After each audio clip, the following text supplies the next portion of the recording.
सत्ता में विपक्ष का दमन करने की नीति आज की नहीं, बहुत ही पहले की है। तमाम ऐसे सत्ताधारी अपने से विपक्षी जो लोग होते हैं, उनका हर प्रकार से दमन करने का प्रयास करते रहते हैं, चाहे वो किसी भी माध्यम से हो। वही राजनीति का अहम एक हिस्सा भी माना जाता है।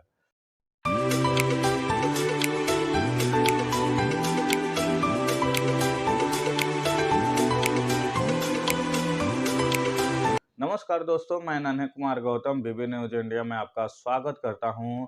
आज हम बात करने वाले हैं उत्तर प्रदेश की राजनीति की गतिविधि के विषय में। जिस प्रकार से भारत की राजनीति की अगर बात किया जाए तो विपक्षी को वर्तमान सरकार इस तरह दमन की हुई है कि विपक्षी तमाम ऐसे प्रयास करने के बाद भी अपने मकसद में कामयाब नहीं हो पा रही है। तमाम ऐसे विपक्षी पार्टी मिलकर एक बड़ा गठबंधन बनाया है, जिस गठबंधन के बल पे वो 2024 के चुनाव में वर्तमान सत्ताधारी को बाहर कर सके, लेकिन ऐसा होता हुआ दिखाई नहीं दे रहा है। इसका कारण क्या है? इसका कारण यह है कि वर्तमान सरकार हर ऐसे संस्थानों पे अपना आधिपत्य जमा चुकी है, जिसे विपक्ष को बहुत बड़ा नुकसान होता हुआ दिखाई दे रहा है। वर्तमान सरकार हर ऐसे संस्थान, हर ऐसे जगहों पे अपना प्रभाव इस कदर बनाई हुई है, जिसे वह उसके खिलाफ, सरकार के खिलाफ वह संस्थान जा ही नहीं सकते हैं।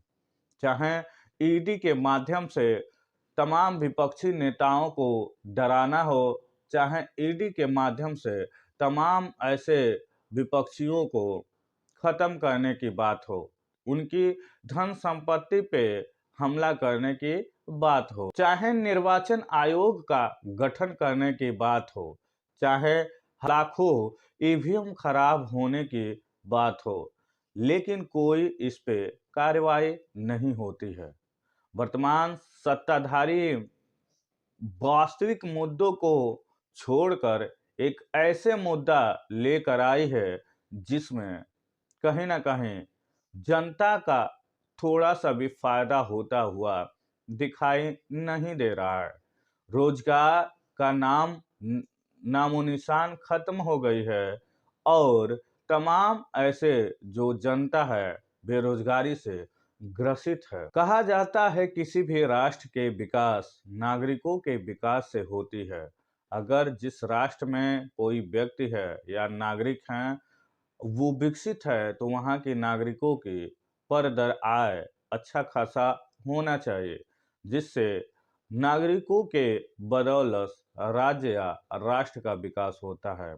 भारत के नागरिकों की बात किया जाए तो भारत में तमाम ऐसे जो युवा वर्ग हैं, तमाम नौकरी के लिए परेशान हैं। किसी न किसी माध्यम से वो कोई ना कोई नौकरी या जॉब ढूंढने का काम कर रहे हैं, जिससे उनके घर का चूल्हा जल सके।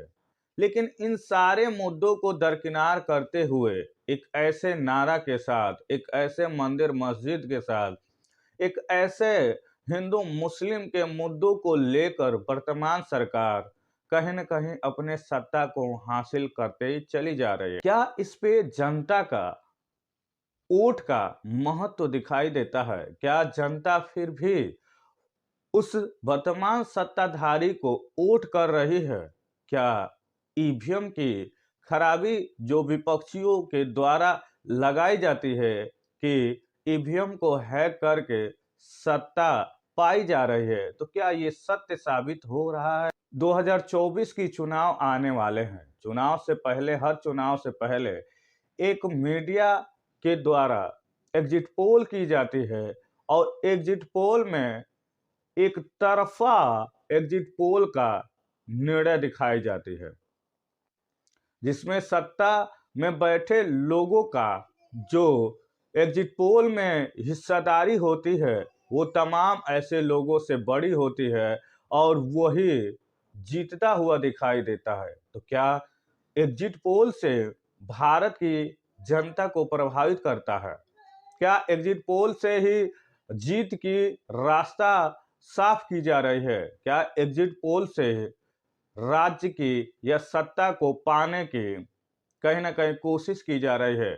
वो सही साबित होता हुआ दे रहा है। एग्जिट पोल का जो निर्णय होता है वही आगे चल के एक सही निर्णय में बदल जाता है। तो क्या ये निश्चित की गई है कि सरकार जो है वही फिर से लौट कर आएगी? जिस प्रकार से मीडिया के द्वारा एग्जिट पोल में बताया जा रहा है कि जो एनडीए है, जो वर्तमान सरकार है, वो 2024 की तरह फिर से वापसी करेगी। चाहे उसकी नीतियां सही हो या गलत हो, चाहे जनता उसके खिलाफ हो, चाहे तमाम ऐसे गठन के लोग उसका विरोध करते हों, चाहे बेरोजगारी के नाम पे युवाओं का आक्रोश हो, तमाम ऐसे जो मुद्दे हैं, महंगाई का मुद्दा है, वो सारे मुद्दे कुछ नहीं दिखाई दे रहे हैं और फिर भी सत्ता पाने का एक बहुत बड़ा होड़ मची हुई है। विपक्षी दल के तमाम ऐसे गठबंधन किए जा रहे हैं जिसमें तमाम विपक्षी दल के लोगों के द्वारा इंडिया गठबंधन बनाई गई है। उसी में कुछ लोग इंडिया गठबंधन के साथ खड़े हुए हैं तो कुछ लोग इंडिया गठबंधन से दूर हैं।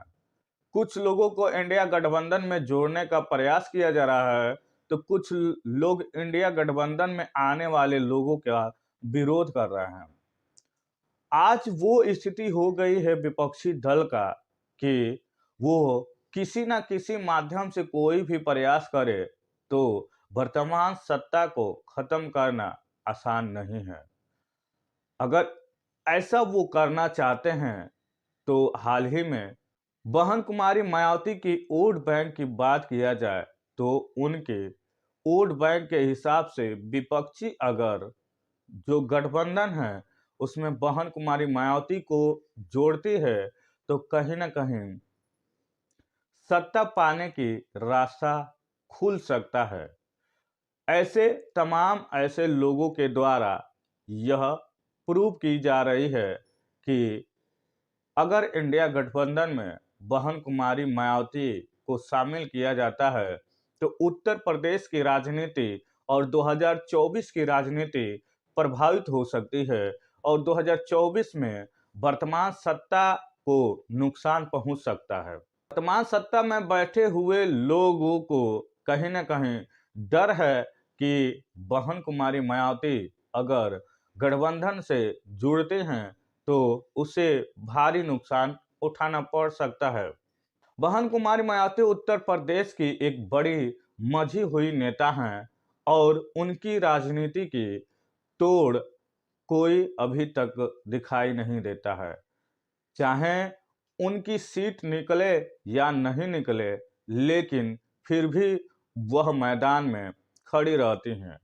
उनकी वोट बैंक उनके साथ हर पल बना रहता है।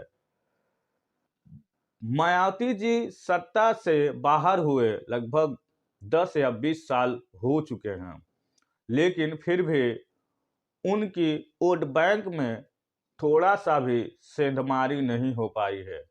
कुछ ऐसे वोट बैंक बीजेपी की तरफ गए हुए हैं लेकिन अगर बहन कुमारी मायावती एक्टिव हो के अपनी चुनाव प्रचार करती हैं तो बीजेपी की तरफ गई हुई वोट बैंक भी फिर उनके पाले में आ सकता है।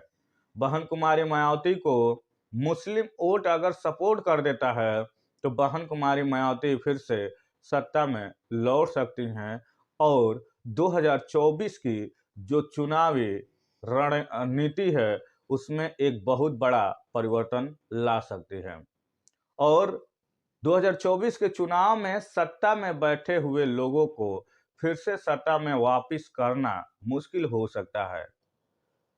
वीडियो कैसी लगी? अगर अच्छी लगी तो वीडियो को लाइक करें, सब्सक्राइब करें, बेल आइकन घंटी को दबाना ना भूले। नमस्कार।